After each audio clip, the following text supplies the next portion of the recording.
Olá, minha gente, sejam todos muito bem-vindos ao dia mais esperado da semana, sexta-feira, graças a Deus.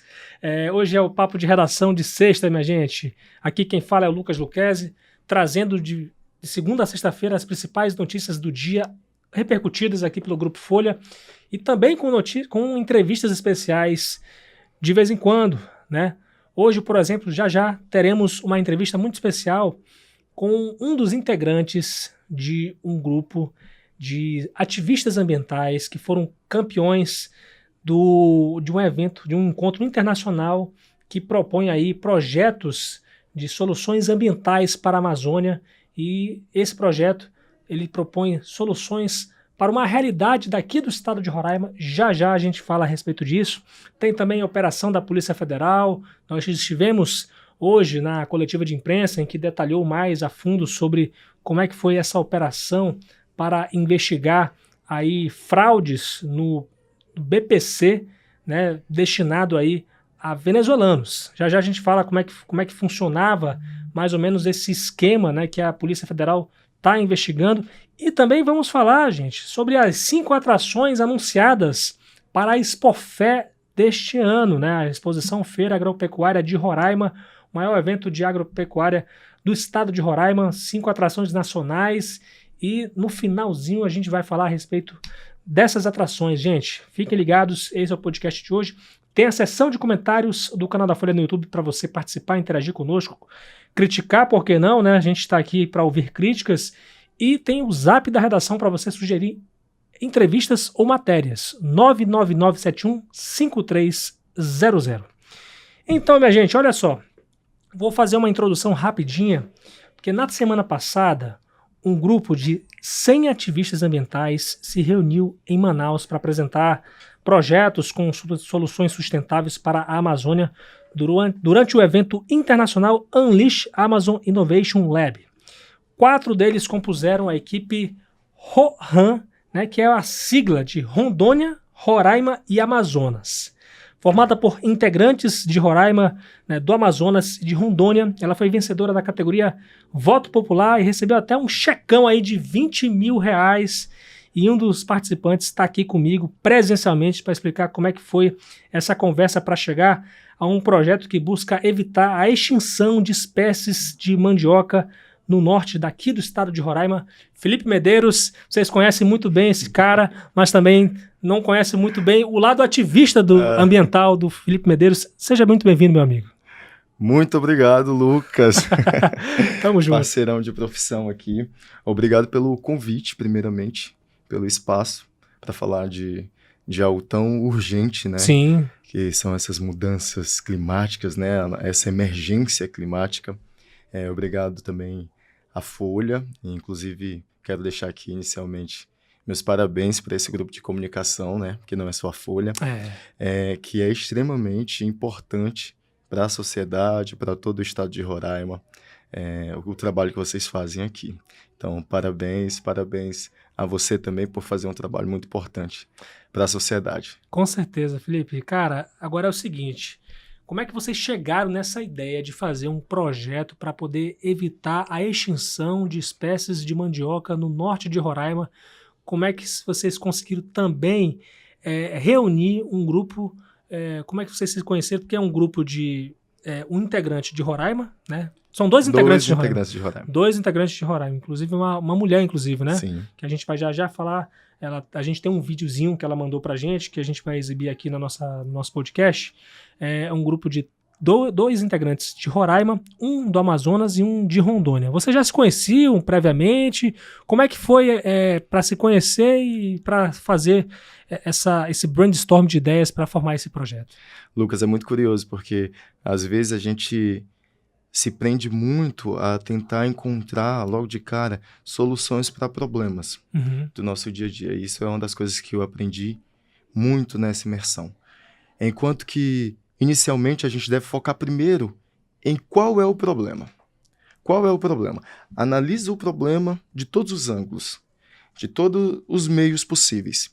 E aí depois você começa a pensar em grupo, com pessoas diferentes, pessoas que serão impactadas, como que esse problema pode ser resolvido. A grande questão é que a gente busca soluções, as pessoas, né, buscam soluções sem ouvir as pessoas que serão afetadas. Aí é que falha a resolução de muitos problemas. Mas, então, respondendo a sua pergunta, a Unleash é uma ONG, né, uma organização não governamental dinamarquesa que promove esse encontro de jovens pelo mundo todo, já teve na Índia, na Groenlândia, justamente para poder dar voz a esses jovens de locais totalmente diferentes um dos outros e que eles coloquem em prática ali seus saberes tradicionais, conhecimentos também adquiridos na academia, em formações, para que junto se encontre soluções para problemas relacionados justamente ao meio ambiente. Então, a Unleash realizou esse encontro de mais de 100 jovens ali em Manaus na semana passada, de 14 a 19, e jovens aí dos 9 estados da Amazônia Legal, que cabe a gente destacar, além dos estados da região norte, é o Mato Grosso e também o Maranhão, e jovens que moram na Amazônia Legal, jovens que nasceram, que trabalham.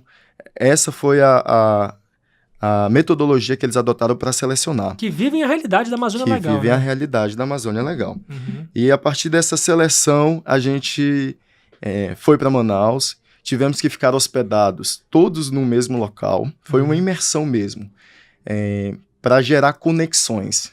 Quando a gente gera conexões, a gente pode avançar mais no nosso dia a dia, nas soluções de problemas, como eu falei anteriormente.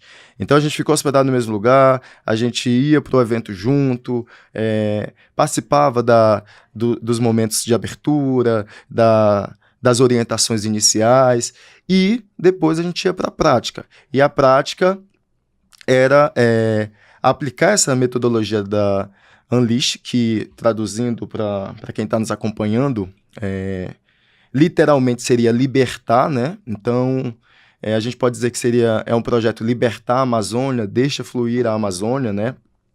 E aí, a gente ia para esse laboratório de ouvir os problemas e problemas que, às vezes, são micro, porque, às vezes, a gente também pensa em resolver algo de uma forma muito gigantesca.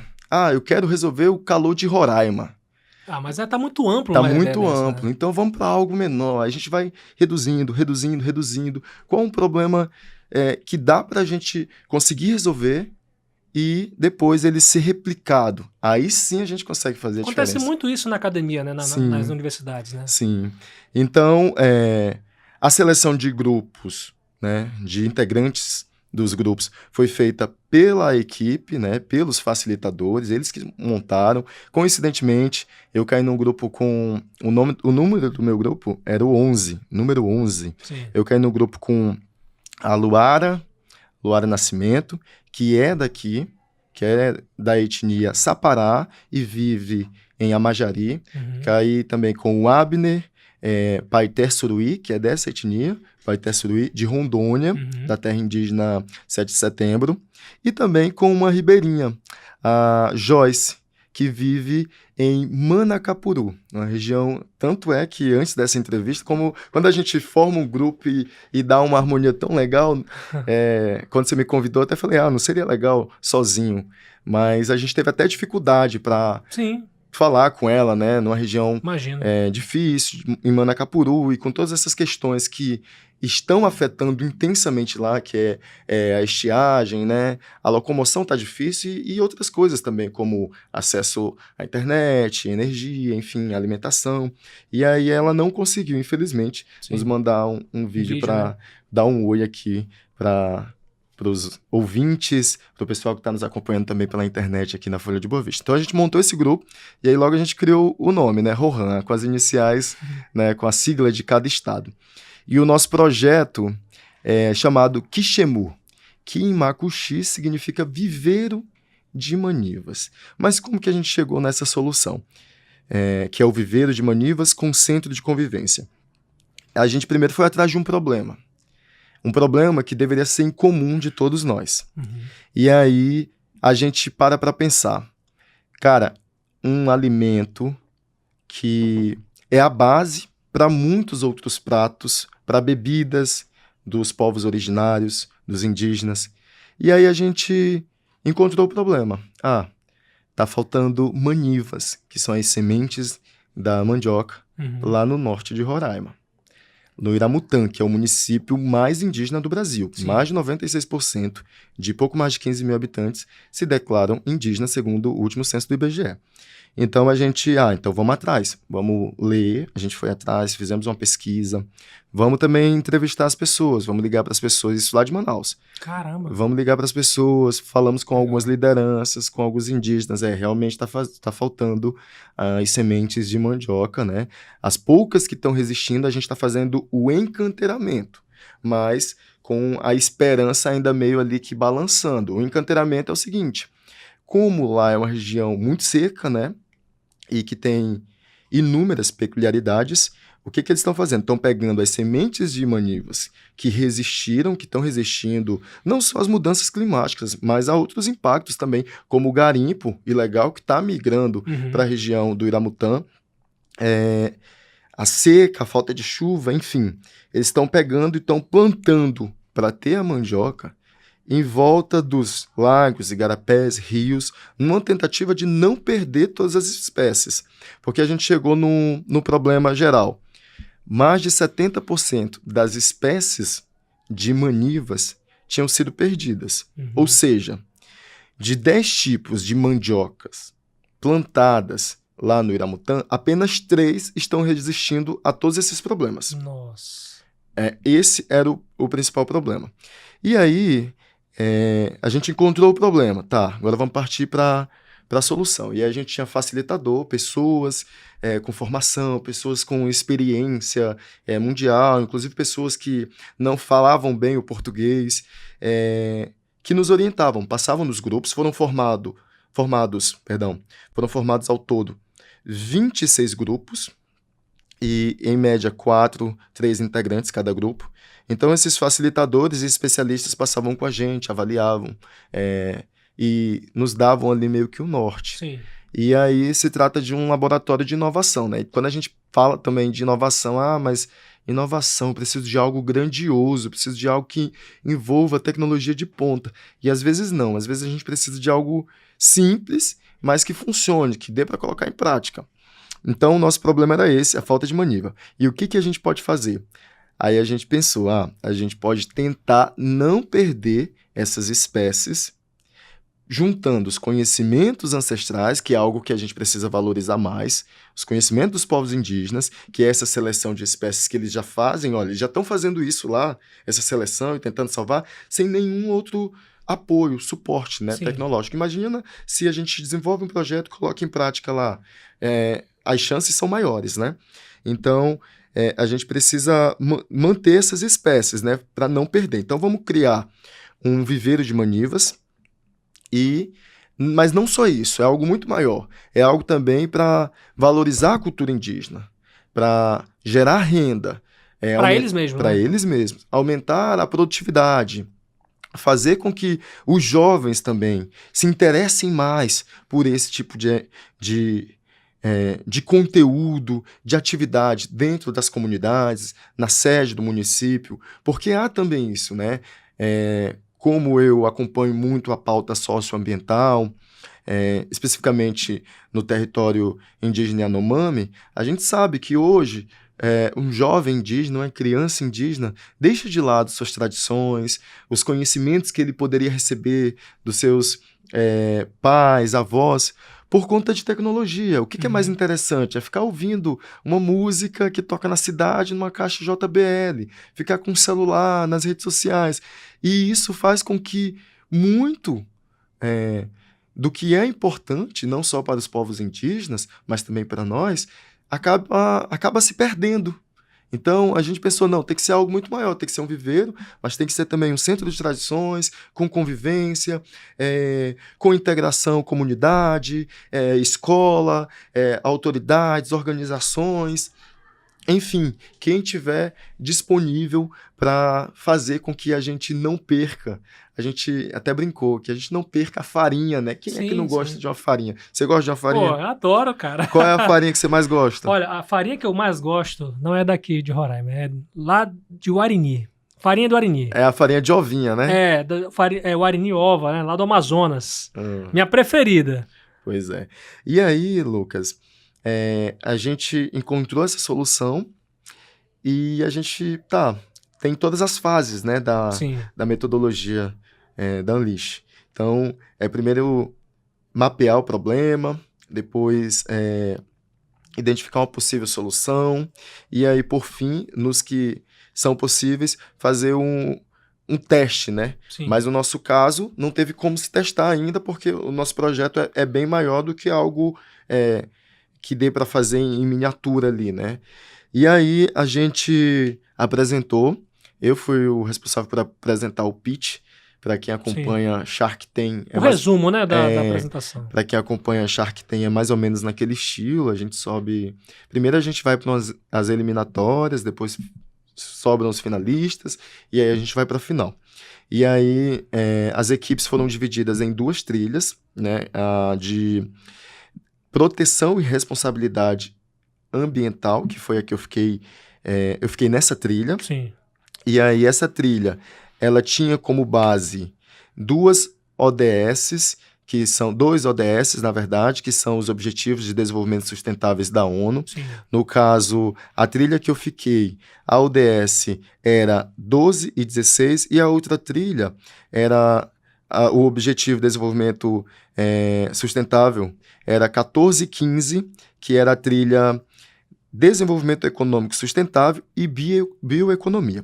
Então, cada trilha seria premiada, né? E no fim também teria o voto popular, porque a gente vive uma imersão ali durante uma semana, Então a gente acaba virando uma comunidade que a intenção é valorizar, dar voz aos jovens, juntar os jovens, porque a mudança tem que partir da gente mesmo, né?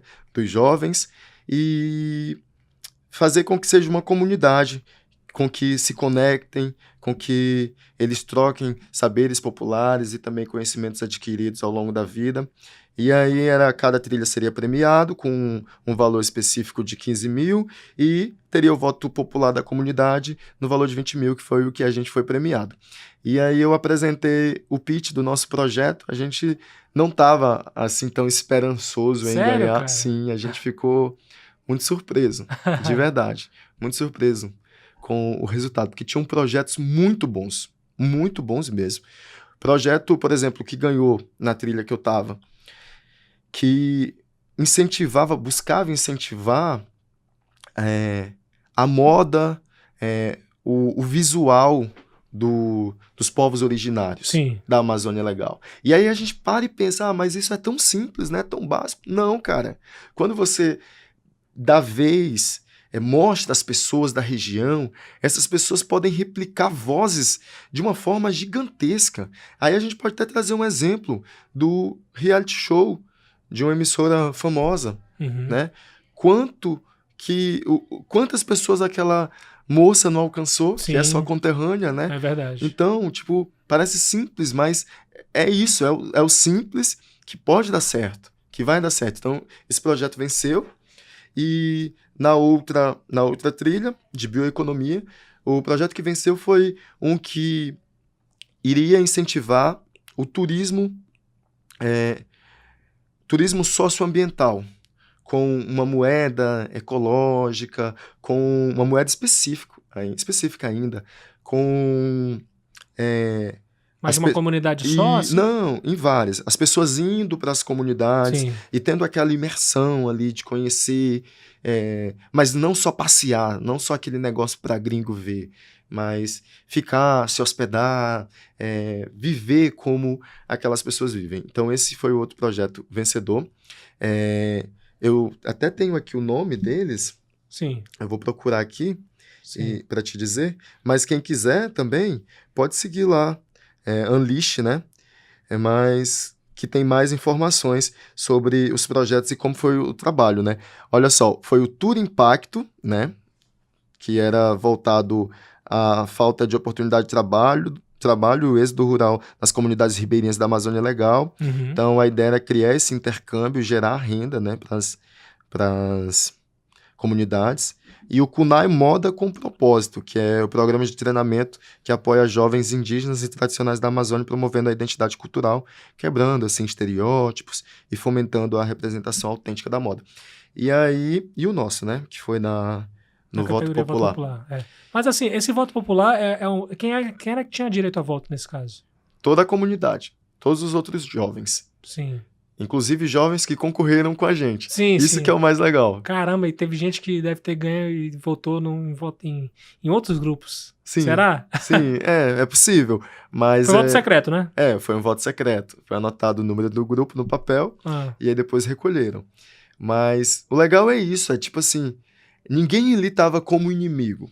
Pessoal, todo mundo saiu ganhando. O que interessava é a Amazônia, né, cara? O que interessa é o nosso propósito maior. Qual é o nosso propósito? Criar ideias, criar projetos para salvar a Amazônia, para proteger a Amazônia, para fazer com que as coisas não desandem ainda mais, né? Então, todo mundo saiu ganhando e foi muito legal esse acolhimento das pessoas, sabe?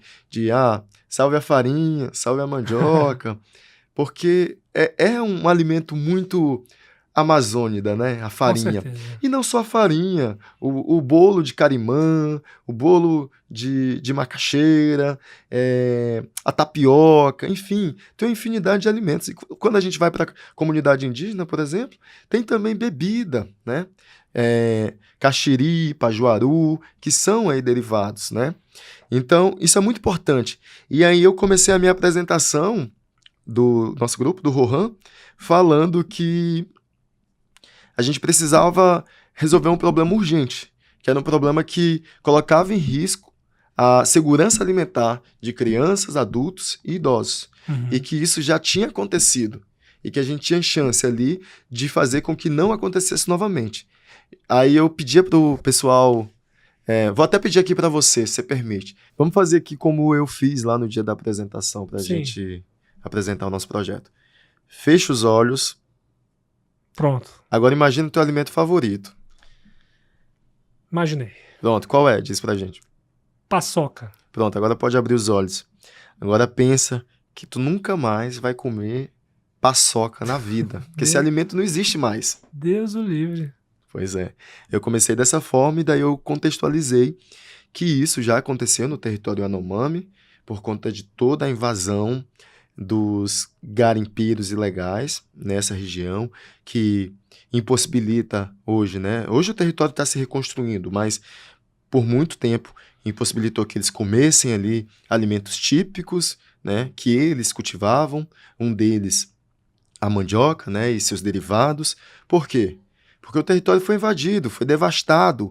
Imagina, 20 mil pessoas garimpando, cavando, derrubando árvore, animais fugindo, contaminando os rios e igarapés, sem água para beber, com peixes contaminados de mercúrio. Porque eles dependem diretamente, né, dessa fonte, né, de água, de árvore, enfim. Isso, então... alimentos. E outros problemas ainda muito mais graves, né, que ainda têm aí seus impactos a longo prazo. Como, por exemplo, você imagina 20 mil homens e mulheres também, a gente fala homens, porque é a maioria, né? 20 mil homens fazendo suas necessidades fisiológicas ali em cima daquela terra, sem tratamento algum, contaminando ali os lençóis freáticos, igarapés, rios com suas fezes. Você imagina? E aí os indígenas, o povo Yanomami ficando lá, então, sem alimento. Então, isso já aconteceu, contextualizei que isso já aconteceu, ainda ocorre no território Yanomami, e que a gente tinha como possibilidade de não fazer com que isso acontecesse devido não só ao garimpo ilegal, porque o garimpo ilegal está avançando para o Iramutã, mas as mudanças climáticas também, né? Seca, falta de chuva, calor excessivo, e que a gente poderia evitar isso, tentando salvar as espécies de manivas que estão resistindo. E a solução seria criar um viveiro de manivas, dessas espécies que estão resistindo, de 10, como eu tinha dito anteriormente, 3 estão aguentando. Então, a gente colocaria no viveiro, faria também com que houvesse uma integração, respeito e valorização aos conhecimentos ancestrais desse povo indígena que ocupa o Iramutã, né? Então, conhecimento, lideranças, comunidades, área urbana, área rural, escola, para manter vivo também esse interesse dos jovens que hoje acabam se perdendo em meio e deixando de lado, na verdade, os seus conhecimentos, e isso eu aprendi muito. O quanto é importante você valorizar os seus conhecimentos deixados, repassados pelos seus antepassados, né? O quanto é importante. Às vezes a solução está nisso, sabe? Às vezes a gente vai para um laboratório, vai para uma sala, se tranca, enquanto a gente nem ouviu aquele lá mais antigo que pode ter passado por um problema semelhante e tem uma solução, que se a gente ouvir, a gente consegue colocar em prática. Talvez ali aprimorar uma coisa ou outra e às vezes até nem mexer, apenas colocar em prática. Então a gente precisa ter essa escuta ativa, sabe? É algo muito da nossa profissão também, né? Claro. Essa escuta respeitosa. Mas eu acho que as pessoas que se propõem a fazer uma mudança, e eu acho que até para a vida, acredito que até para a vida, quando você escuta mais, ouve com mais atenção, as coisas podem mudar. Então a gente apresentou essa nossa proposta, o Viveiro de Manivas, com a integração, a intenção é buscar apoio de ONGs, instituições, poder público, para implantar esse viveiro com centro de convivência da maniva, que a gente sabe, da mandioca se vem aí a farinha, se vem bolo de macaxeira, bolo de carimã, tapioca, beiju, enfim, uma infinidade de alimentos, e não só alimentos, para os povos indígenas também, bebidas. É algo muito histórico, é ancestral a relação deles, né? Tem até lenda, né? A relação deles com esse alimento, que deve ser olhado com mais atenção para que esse alimento não se perca, porque não só eles, todos nós seremos afetados. Você mesmo falou que é a paçoca, né? Que é da mandioca. Que é da mandioca, que é o seu alimento favorito. Então, já pensou? Então, a gente está com esse projeto, a gente ganhou, né, na categoria Voto Popular, R$20 mil, mas é um valor simbólico para o tamanho do projeto que a gente quer colocar em prática, né? E se você for analisar todos os custos, né? É um município distante, enfim. Vai dar muito mais, né? A gente estima, pela nossa pesquisa, pelo nosso levantamento, pela opinião dos facilitadores e especialistas que estiveram lá, a gente estima que será necessário R$200 mil, perdão, 20 mil é 10% desse valor, né? Sim. R$200 mil para a gente poder colocar de pé esse nosso viveiro com centro de convivência por um ano. Por um ano. 200 mil por um ano, inicialmente. Então, a gente espera que organizações, instituições e até o poder público abracem essa ideia. A gente está aberto para apresentar a proposta para quem quiser somar forças, e a gente não quer só força financeira, a gente vai precisar de força braçal, Sim. Força intelectual também, porque a gente tem que se juntar para entender melhor tudo que a gente está sofrendo devido às mudanças climáticas e colocar em prática esse projeto, porque senão todos nós vamos sofrer. Vou fazer uma intervenção aqui na nossa conversa, porque a Luara Nascimento, que você citou aqui, que foi uma das integrantes do grupo vencedor, né, na categoria Voto Popular, lá no Unleash Innovation, ela mandou um vídeo para a gente para explicar um pouco como é que foi a sua participação e como é que ela avalia, né, a utilidade desse projeto que é tão importante, né? Vamos ver se vai ter alguém que vai ajudar vocês também, né, Felipe? A gente espera. Vamos ouvir aqui um pouquinho a Luara Nascimento, lá de Amajari, e ela também é ativista ambiental.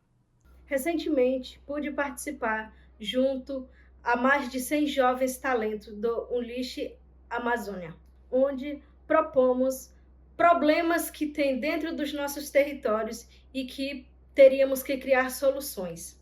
Debatemos sobre as principais causas que vêm afetando os nossos territórios. E em debate comum, chegamos à conclusão que a escassez da maniva tem afetado diretamente territórios da Amazônia brasileira. Acredito que o projeto seja útil, pois ele visa o fortalecimento da cultura dos povos indígenas, além da preservação da biodiversidade, a segurança alimentar, além de influenciar diretamente a economia local dos povos indígenas. O sentimento é de gratidão. É gratificante você passar por todos esses processos junto à sua equipe e no final ter o seu trabalho reconhecido, o seu projeto reconhecido. Isso faz com que nos motive, nos incentive a continuar buscando uma maior visibilidade para a cultura da Amazônia brasileira. Um dos motivos pelo qual pude participar do Unleash Amazônia é que vejo a juventude mais atuante nos espaços, buscando soluções para que visem o fortalecimento dentro dos nossos territórios a nível de Amazônia. Então a gente está de volta aqui. Pois é, né, cara? Agora Um abraço para a Luara, viu? Agora eu quero saber qual é a expectativa que vocês têm enfim, e também, assim, o que vocês pretendem fazer, quando é que vocês pretendem buscar esses recursos para poder financiar esse projeto? A gente vai ter que ir atrás de edital, né? Primeiramente, edital, ainda bem e lamentavelmente também, que muitas organizações, instituições de fora estão olhando para a Amazônia, de fora daqui do Brasil. Né? E é lamentável, né? Que seja de fora do Brasil. Que seja de fora do Brasil. Mas é preciso que mais pessoas, mais empresas, organizações daqui do Brasil se interessem mais também pela nossa Amazônia. Então a gente vai participar de editais, a gente vai apresentar a proposta para quem estiver disposto a nos dar 3 minutinhos só, que é 3 minutinhos só para apresentar um pitch, né, que é um resumo, ouvir e colaborar como puder. Financeiramente, é óbvio, é muito importante, mas há outras formas de se ajudar também, mudar essa triste realidade. Aí eu posso até te dar um exemplo, Lucas.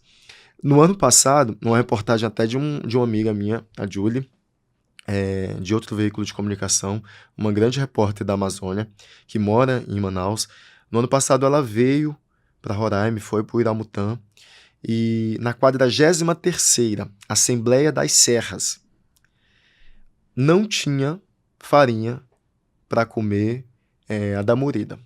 Você imagina não ter farinha para comer a damorida, um prato típico, os dois, né? Por que não farinha? Tinha? Por conta que não tinha mandioca.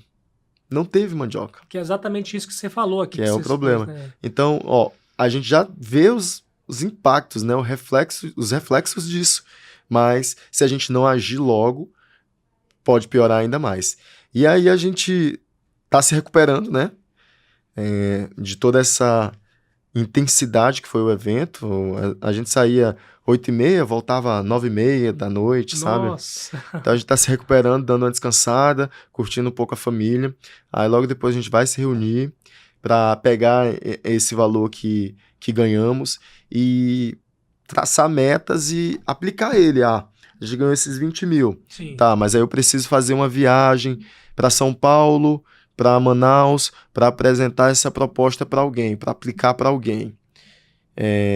Então, a gente vai usar esse recurso para poder garantir a sobrevivência do grupo, né, para se manter.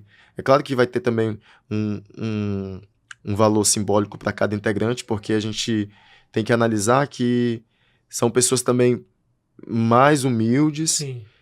Com problemas também nas suas comunidades, nas suas regiões, como a Joyce, que está sofrendo muito, que ela contou o trajeto dela para ir para Manaus, um trajeto que antes ela fazia em um dia, que era pegar um barco até um certo ponto e depois pegar uma van.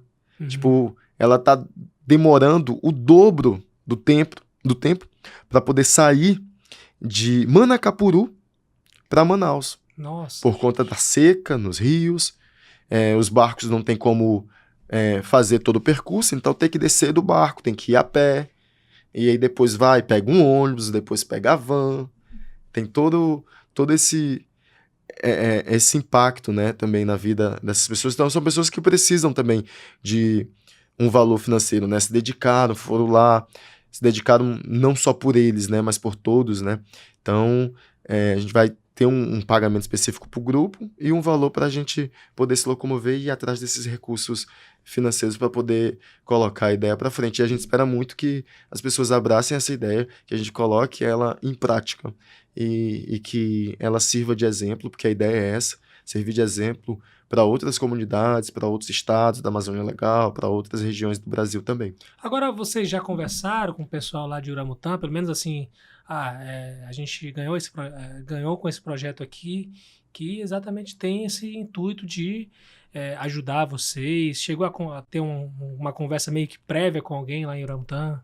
Não, a gente conversou com as pessoas que foram a base da nossa pesquisa, né? Liderança, morador, e eles aceitaram bem a ideia. É uma ideia legal, é uma ideia bacana. Sim.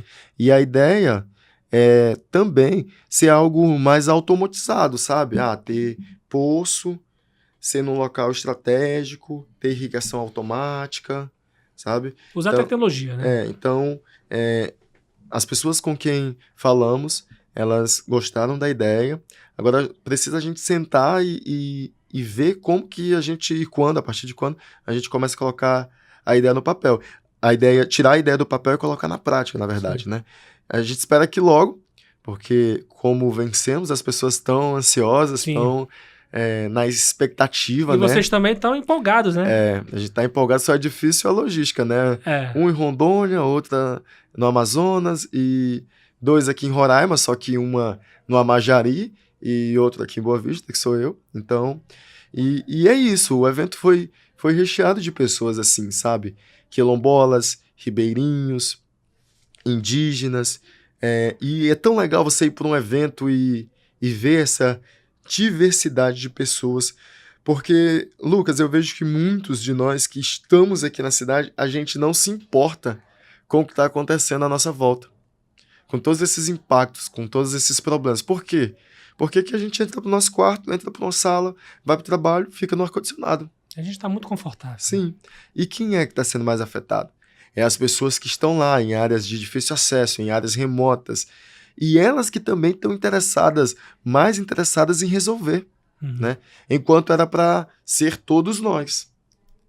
Agora, se alguém tiver interesse, que estiver ouvindo a gente ou assistindo aí pela internet, se tiver o interesse de entrar em contato com vocês, qual é o canal que as pessoas podem entrar em contato para, quem sabe, oferecer alguma ajuda, algum suporte?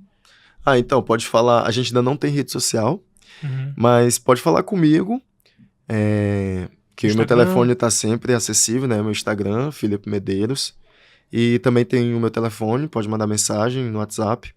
95-DDD 99144-4747, bem facinho, ó. 99144-4747. Só mandar mensagem, a gente marca uma conversa e aí a gente pode até fazer com os outros integrantes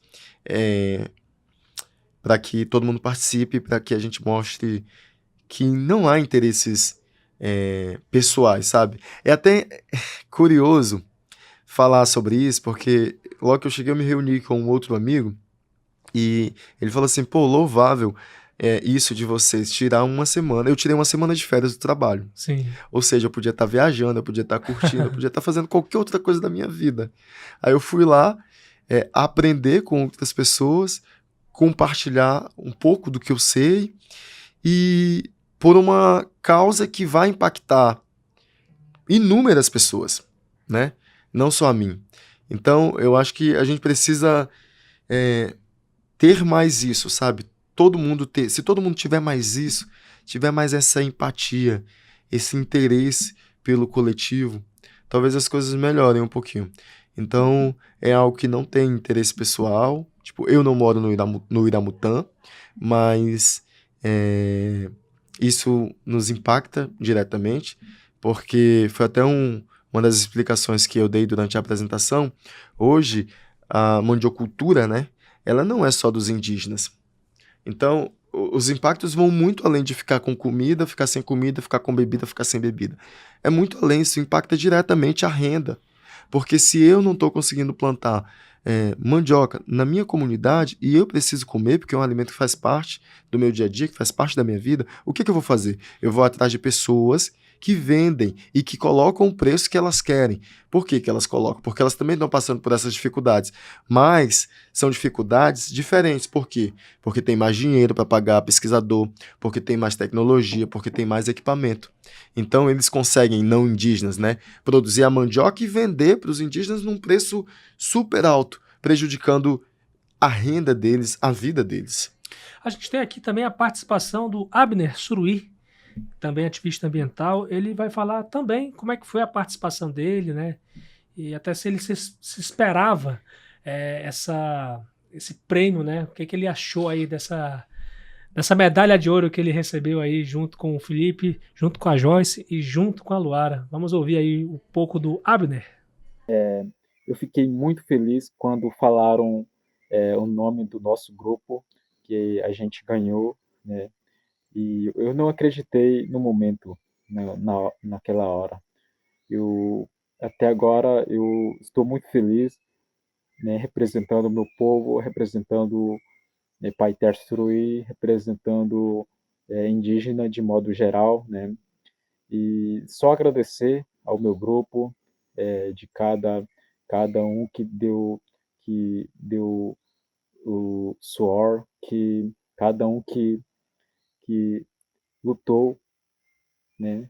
É só agradecer ao meu grupo, e isso foi muito importante, e estou muito feliz e que a gente possa continuar fazendo uma coisa que é muito bom, que é muito útil para a nossa Amazônia. Aprendi tanto com o Abner que tu não tem noção. E ele é um jovem, né? Tipo, bem mais jovem que eu. O evento era para jovens, né? Mas é incrível, tipo, como é importante dar voz aos jovens que querem, de fato, fazer a mudança. Essa energia jovem é muito importante. Com certeza, né? Esse vigor, né? Que a gente quer mudar o mundo, né?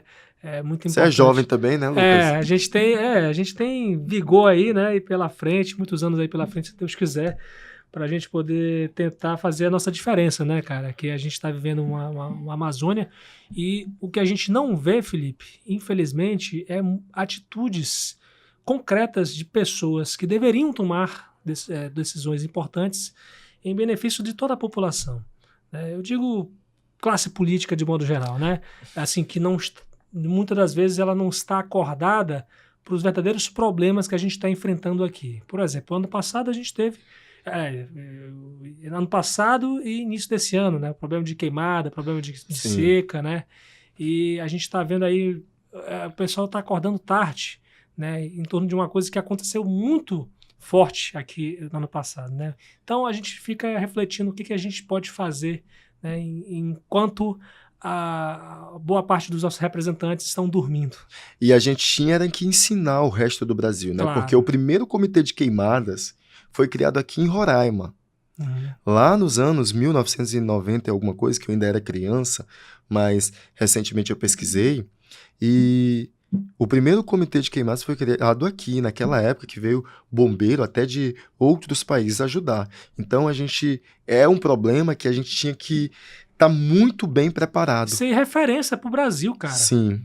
Então a gente não tem. E assim, o problema da seca, cara, eu nunca vi. Eu sou de um estado da Amazônia Legal.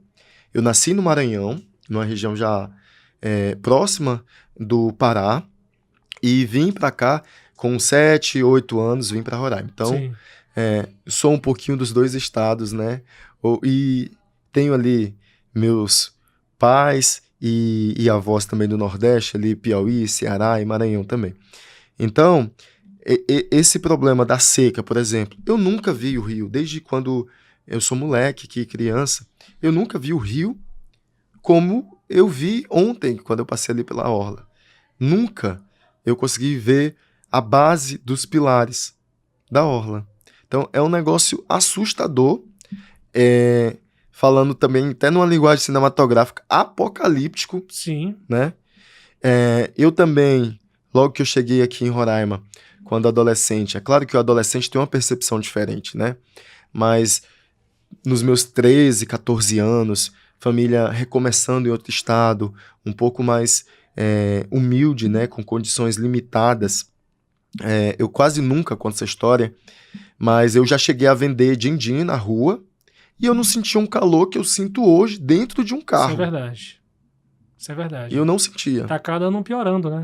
Sim. Cada ano batendo recordes aí de calor, de maior calor da história, de ano mais quente da história. Sim. Eu nunca vi também tantas reclamações e tantos bairros relatando falta de água para tomar banho, para fazer os afazeres domésticos, para fazer sua comida, como eu vi agora recentemente, como eu estou vendo nessas últimas semanas. Como a gente está vivendo, né? Sim.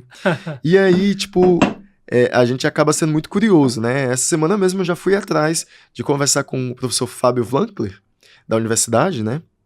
Da Universidade Federal. E ele, Felipe, a gente está pesquisando, está analisando, mas já há uma explicação. O que acontece? Os lençóis freáticos, porque boa parte da cidade é abastecida por poços artesianos. Aí é que tá, Lucas. A gente foca muito... tá, o problema. Falta de água, falta de água, falta de água. Quando vai resolver, como vai resolver? Mas onde é que tá a raiz do problema? A raiz do problema, segundo o professor Fábio, os lençóis freáticos ainda não se recuperaram. Não se recuperaram da última estiagem. E não é assim de uma hora para outra, né, cara? Então isso está impactando. Entendeu?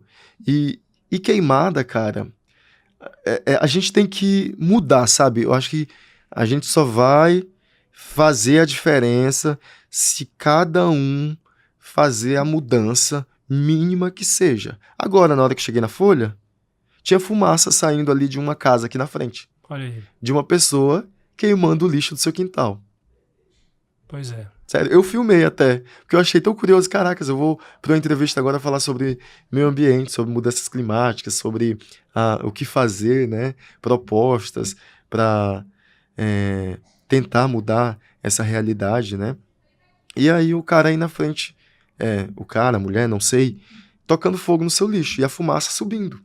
Que situação. Então, e você fala assim, a classe política, né? Bem lembrado, a classe política tem que também se interessar mais. Quais os candidatos à Câmara de Vereadores apresentou propostas voltadas ao meio ambiente, voltadas a conter essa emergência climática. Gente, chamam de aterro, né? Mas o lixão de Boa Vista está praticamente no quintal dos moradores do Ayrton Rocha. Está praticamente no quintal. Quando que vão resolver isso? Quais os candidatos à prefeitura apresentaram também propostas para conter outros impactos aqui na capital? O plano diretor tem que conter uma quantidade X de árvores por conta da emissão de gases poluentes. Então tem que ser proporcional. Eu não vi, você deve ter entrevistado os candidatos, deve ter entrevistado os vices, né? Você deve saber, mas pouco se ouve falar em mudanças climáticas, em educação ambiental. Qual dos candidatos apresentou que a disciplina educação ambiental vai ser implantada na grade das crianças, dos adolescentes? A gente tem que... A educação ambiental, assim como a educação sexual está para evitar abusos, né? Porque é para isso que existe a educação sexual, para que a criança conheça seu corpo e também coloque limites. Não, aqui é só eu que posso tocar, aqui é só mamãe, papai. A educação ambiental tem que existir também nas escolas, para as crianças saberem que se elas jogarem um papelzinho de bala, por mais simples que seja, por mais bobo que seja, pelo vidro do carro, aquele papelzinho vai se juntar com inúmeros outros, com milhares de outros papéis e plásticos, vai para o rio. Se não for para o rio, vai entupir bueiro. Numa chuva forte, a água vai entrar dentro da sua casa. E aí você vai perder seus móveis, você não vai ter onde dormir. Então, é preciso ter educação ambiental. Então, eu não recordo nenhum candidato à prefeitura, nenhum candidato à Câmara, apresentando propostas convincentes e palpáveis para que a gente fique mais atento, para que a gente tenha mais atitude a toda essa emergência climática. E não só isso, né? Aqui em Roraima a gente já vê, aqui em Boa Vista a gente já vê pessoas jogando dejetos, água de banheiro na rua para descer bueiro. Esse Inclusive, bueiro vai pro Felipe, rio. inclusive uma coisa que eu acho absurda aqui em Roraima, que eu cheguei aqui em 99 e eu vi uma cidade que era mais agradável de você passar, porque existia muita sombra, existia muita árvore. E hoje o que a gente está vendo é o próprio poder público, muitas das vezes não dando nem satisfação. Por que ele está cortando aquela árvore? Não é nem poda não, é cortando realmente, sabe? E a gente aqui calado, simplesmente assim, normal, né? Normal um cara dono de uma casa cortar uma árvore, normal queimar. Então, tipo, essas cenas estão se naturalizando aqui, e a gente vivendo na Amazônia, desse Sim. jeito. E tipo assim, chega a ser negacionismo tudo isso. Essa árvore aqui não vai fazer diferença, é uma árvore só. Sim. Mas tá fazendo calor. Mas todo ano, no mês de outubro, faz calor. Cara, mas não é um calor como antes. Mas todo ano o rio seca. Mas não tá secando da mesma forma. Não tá enchendo e nem secando da mesma forma. Então a gente tem que abrir a mente para esses problemas que estão aí dando sinais, que estão aí mostrando que a gente vai se dar mal, a gente vai continuar sofrendo. Eu tenho amigos que têm problemas, têm câncer de pele, e os médicos dizem, foi porque trabalhou muito pegando sol. Inclusive um colega da nossa área teve câncer no nariz, um local onde pega muita exposição solar. Entendeu? É proteção? Talvez, mas é também toda a nossa localização geográfica, todo o nosso contexto, um calor excessivo, como você falou, a falta de árvore, né, que diminui aí a sombra. Então tem tudo isso. Aí você para e vê. Outro dia eu vindo para o trabalho, aqui sem falar de político A ou B, porque eu acho que todos os políticos nessa pauta especificamente, assim como outras, têm que dar as mãos e têm que encontrar soluções juntos. Claro. Né? Então, a CAE jogando esgoto dentro de um bueiro. Para onde vai esse esgoto? Para um rio que a gente toma banho, que parte da cidade também é abastecida por esse rio. Que o bueiro é água natural que tá caindo ali, Sim. a água da chuva, né? Sim. Então, os políticos precisam se atentar a isso, as pessoas precisam cobrar também esse compromisso dos políticos em época de eleição, e não só em época de eleição, mas também depois de eleito. A gente tem que cobrar desses políticos medidas, propostas para resolver isso. Porque é preciso educação, é preciso segurança, é preciso saneamento, é preciso tudo isso. Mas é preciso também a gente encontrar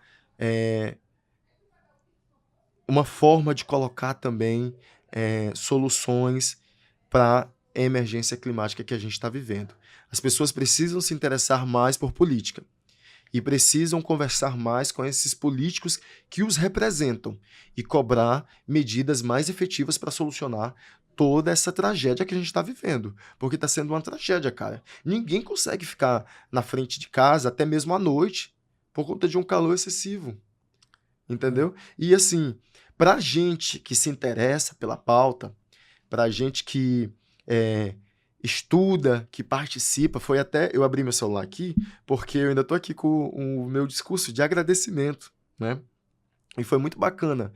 Depois que eu agradeci, chegou alguns facilitadores comigo e disseram que ficaram motivados, porque a gente luta tanto, sabe? Emergência ambiental, crise climática, problema A, problema B, isso, aquilo. E às vezes é tanta gente sendo negacionista, desacreditando, não ajudando, que isso vai gerando um desânimo. Eu estava super desanimado, porque é muito mais fácil a gente pensar só no nosso. Vou morar na minha casa, vou botar central de ar em toda a casa e pronto. Isso é muito mais fácil. E E aí eu fiz um discurso de agradecimento dizendo o seguinte, que a gente que estava ali pensando, buscando soluções para problemas, a gente tem que ocupar os espaços de poder. Chega da gente deixar que as pessoas tomem decisões, encontrem possibilidades por nós. Então, eu disse isso. A gente precisa estar nos espaços de poder. Se a gente quer a mudança, a gente tem que fazer o que a gente já faz, participar de instituições, organizações sem fins lucrativos, grupos, mas a gente também tem que se mobilizar, porque tem muita gente aí, e aí eu incluo os políticos, pensando só no seu, pensando só no, estou aqui no meu mandato, preciso pagar o que eu gastei para eu estar aqui no meu mandato e guardar mais um pouco para poder ganhar na próxima eleição. E aí, quando eu falo isso de guardar mais um pouco, de pagar, eu não estou falando só de dinheiro. Estou falando ali intelectualmente falando, entendeu?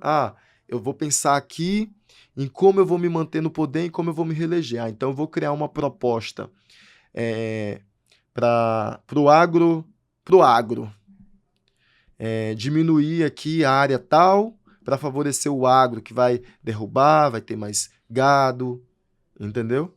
Não estou falando só de dinheiro, eu estou falando também de ações, de atitudes, de políticas públicas voltadas a amenizar, porque solucionar é algo que eu acredito, pelo que a gente está vivendo, muito utópico. Então, eu acho que para amenizar a gente tem que agir o quanto antes. Se não agir, pelo menos apoiar as pessoas que estão dispostas a agir. Valorizar pesquisadores, valorizar os professores das universidades, criar metodologia para que as crianças cresçam, né? E que nasçam dentro delas essa paixão por estar em um ambiente mais arborizado, mais agradável, por cuidar dos seres, por incentivar uma alimentação saudável, enfim, é isso. Acho que isso precisa acontecer. Felipe, a conversa está muito boa, mas eu quero agradecer aqui a tua participação. Acho que a gente aprendeu pra caramba, cara, e a gente precisa de voz, né, como essas, que a gente realmente que estão comprometidas, né, com a Amazônia, né, porque a gente está vivendo, cara, essa situação toda, como a gente relatou aqui, como a gente conversou, né, e a gente realmente precisa agir para ir rápido, né, e para ontem, na verdade, né, Felipe, porque muita coisa errada está acontecendo e a gente precisa fazer alguma coisa para que o pior não aconteça. Porque, na verdade, o pior já está acontecendo, mas para que não fique pior ainda. Agradecer a tua participação, cara. E às vezes é muito simples, Lucas. É tipo chegar e deixa eu ouvir quem já está fazendo alguma coisa. Ou deixa eu ouvir os povos tradicionais, os povos originários, as comunidades da floresta, da Amazônia. Essa Amazônia é gigantesca e são problemas também diversos. E são possibilidades de solucionar também diversas, né? Porque a gente fala da Amazônia aqui no Brasil, só no Brasil são 9 estados, sem contar outros países que pega, né? Então, eu acho que a grande falha de políticas públicas e dos políticos é a falta de ouvir as pessoas que estão sendo afetadas.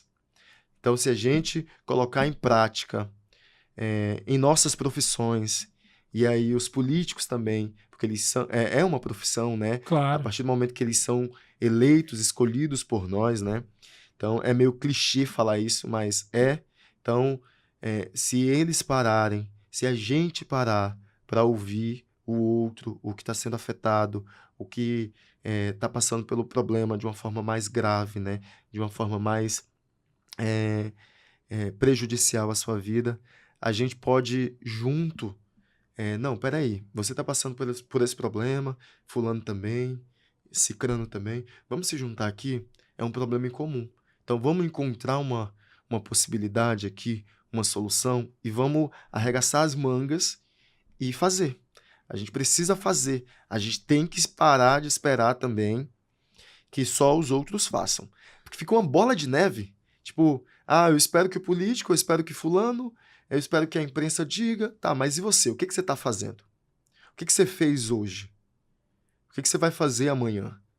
Tá, o político tem que fazer também, mas vamos olhar para si e vamos também cobrar dos outros, principalmente da classe política, porque a classe política é a detentora aí da caneta, de valores, de articulação.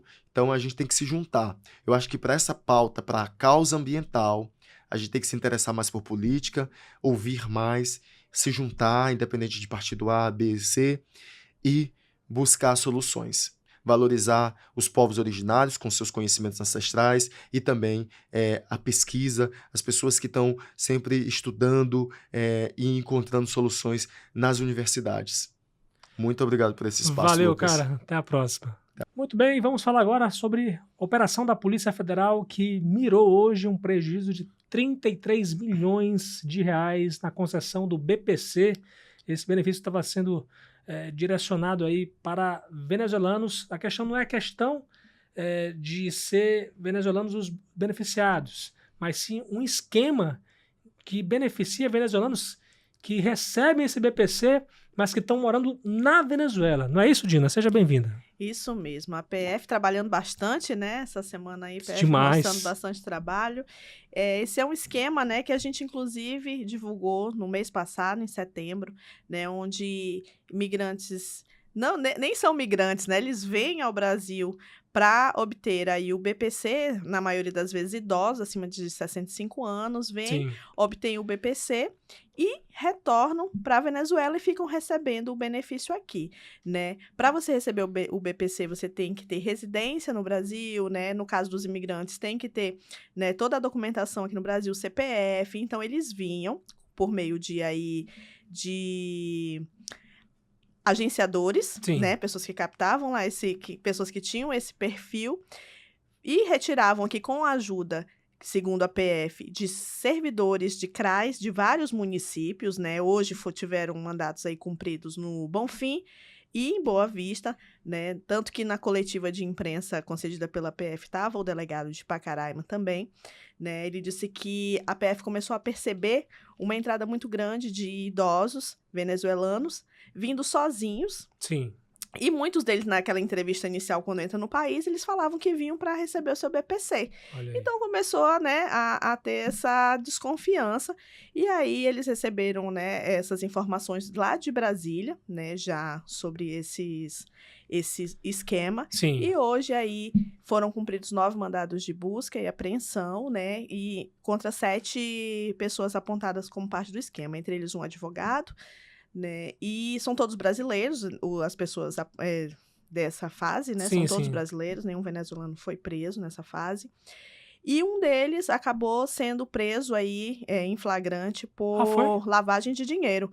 Ele estava com 290 mil reais, ele chegou a jogar esse dinheiro para casa de vizinhos, né? E celulares também, mas a polícia conseguiu e aí ele foi preso em flagrante, né, por lavagem de dinheiro. Rapaz, é um esquema aí milionário.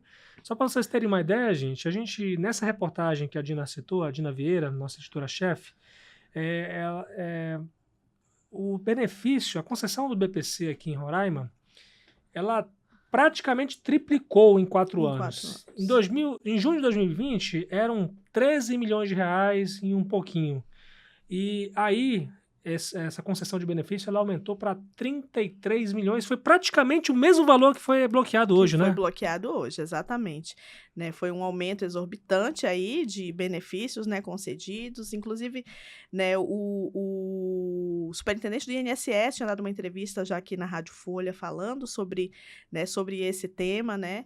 Então, já estava um esquema bem já na cara, montado, né? Que as pessoas já estavam percebendo bastante esse esquema circulando aqui pelo estado. E agora, né, a polícia começou a desmontar aí, né, esse esquema que estava aí obtendo, né, a gente tem tanta dificuldade de obter aí esses benefícios, né, trabalhando todos os dias, pagando impostos, e aí, né, o dinheiro acaba indo para outro país. Que situação, hein? Que situação. Agora, realmente, o que eles conseguiram comprovar, gente, é que tudo é possível, né? Inclusive, venezuelano receber morando em outro país, né, sem precisar. Inclusive, um dos detalhes, né, que foi dado na coletiva é que os endereços, na maioria algumas das vezes, eram iguais, de vários beneficiários, e que esses endereços, muitas das vezes, eram do próprio CRAS. Sim. Né? O funcionário lá do CRAS que era envolvido no esquema colocava o próprio endereço ali do CRAS e isso acabava passando,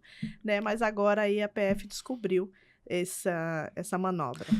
Muitas perguntas aí em voga, no ar, né? Para onde que iria de fato esse dinheiro, né?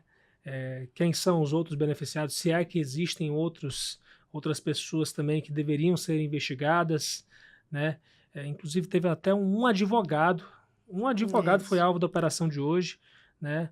Mas, de fato, é uma situação revoltante demais que a gente tem. Eu acredito que essa é uma daquelas operações que a gente vai ver muitos vários desdobramentos, né? ainda. Por exemplo, essa semana a gente teve a operação que mirou aí gente do alto escalão, que foi desdobramento de uma operação lá de 2020. A Polícia Federal, ela não brinca não, ela não dorme também não, né, Dina? Não esquece, né? Não pensa que esqueceu, não. Tarda, mas não falha. É verdade. Valeu, Dina Vieira, pelas informações. Excelente final de semana para você. Obrigada para você também. Então, minha gente, sexta-feira não tem coisa melhor do que a gente saber as atrações da Expofé que foram anunciadas hoje, né? E para aproveitar esse sextou, chamei aqui a Paula Carvalho. Seja muito bem-vinda, Paula, ao nosso podcast. E fala pra gente quem são as atrações nacionais da Expofé 2024. Oi, Lucas. Oi, todos os ouvintes do Papo de Redação que estão ouvindo a gente agora na Rádio Folha FM 100.3.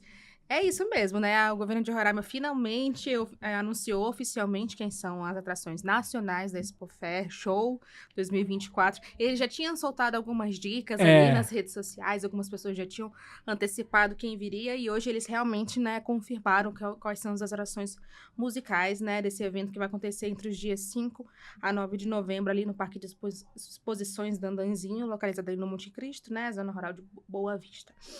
No primeiro dia, no dia 5 de novembro, às 23 horas, vai ser a dupla Jades e Jadson, né? Eles são irmãos, eles são uma dupla sertaneja conhecida, né? Sim. Eles são conhecidos por eles misturarem um pouco desse estilo moderno, né? Com sertanejo raiz, né? Sim.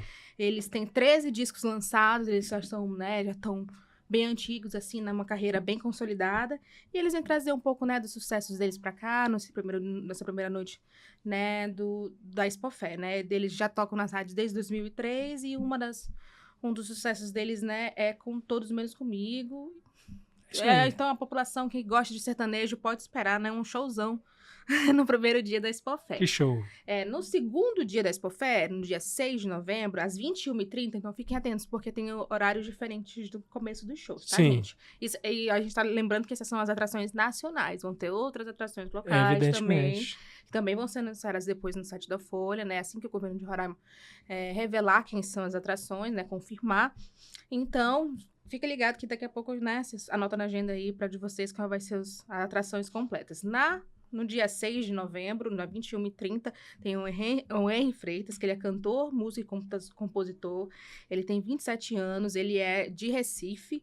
E ele, né, ele foi criado ali no interior da Paraíba. E aí ele mistura um pouco desses sons, né, com a carreira dele. Ele também faz muitas parcerias com outras duplas, com outros cantores, né. Ele tá mais nessa pegada mais jovem, assim, né. Forrozinho, né, também. Forrozinho, né. E aí o Henry Freitas vai ser a atração do dia 6, às 21h30, tá, galera? No dia 7 de novembro, às 23 horas, é o Iguinho e Lulinha, é uma dupla de forró de piseiro, né, brasileira. Coisa boa. Formada pelos... Eles são irmãos, né? O Ingles Belém Marques e o Willas Belém Marques, eles não têm nada a ver o nome. Iguinho e Lulinha é um apelido deles, né, gente? Eles são do Sergipe.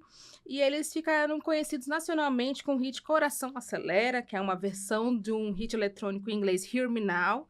E aí eles fizeram colaborações com a Loki, né, com o Bruno Martini. Então, o pessoal que gosta mais dessa parada, assim, de forrozinho, né? Diversões também. Pode ficar atento pro show deles, que vai acontecer dia 7 de novembro, às 23 horas. No dia 8 de novembro, às 23 horas, vem a cantora de sertanejo muito conhecida, que é a Nayara Azevedo, né? Fez vários hits, Ela é cantora, compositora, ela é instrumentista, ela ficou mais conhecida por aquele sucesso R$50. Bem lembrado. E ela tá com um projeto novo agora, né? Um projeto audiovisual também, plural. Então, se você é fã da Nayara, já dá um acesso nas redes sociais dela, que você pode, né, ter mais informações sobre o novo projeto musical dela. Já decora as letras pra cantar no show, né? Dá tempo ainda, dá tempo. E nesse novo projeto, ela também faz colaborações, ela faz até colaborações com o MC Rian, né, que é de funk também, a Ana Castela. Então, tipo, Bacana. Você pode esperar coisas novas, né, da cantora Nayara. E além dos hits antigos também, né, que ela tem vários. Evidentemente. Para finalizar, no dia 9 de novembro, às 22 horas, tem o cantor, né, sertanejo, sanfoneiro, né, que é muito conhecido também, Flávio José, que é um dos grandes nomes ali, né, que a gente pode falar do forró pé de serra nordestino, né, ele tem vários sucessos, né, o Tareca Mariola é dele, né, o Caia Por Cima de Mim, Caboclo Sonhador. Então, para você que é da velha guarda, que você que gosta desse som mais antigo, assim, pode conferir o show também do Flávio José, que vai acontecer a partir das 22 horas, para finalizar a Expofest Show das atrações nacionais, gente. Mas lembra que isso aqui vai ter muito mais coisa ainda nesse período. Muito bem. Forró e sertanejo para várias idades e várias gerações. Agradecer demais, Paola. Desejar um excelente sextou para você e um excelente final de semana. Muito bom. Bom final de semana para todo mundo que está ouvindo a Rádio Folha agora. Valeu. E é isso pra gente. Agradecer demais a sua companhia no Papo de Redação desta sexta-feira, com os trabalhos técnicos de Fábio Lopes, Rio Herrera, John Hudson e Aduan Figueiredo. Eu sou o Lucas Luquezzi e agradecer demais a sua companhia. Quero convidar vocês a acompanhar o podcast na segunda-feira, às 6 da tarde. E um excelente final de semana para você. A gente se vê e se ouve, na verdade, na segunda-feira, se Deus quiser.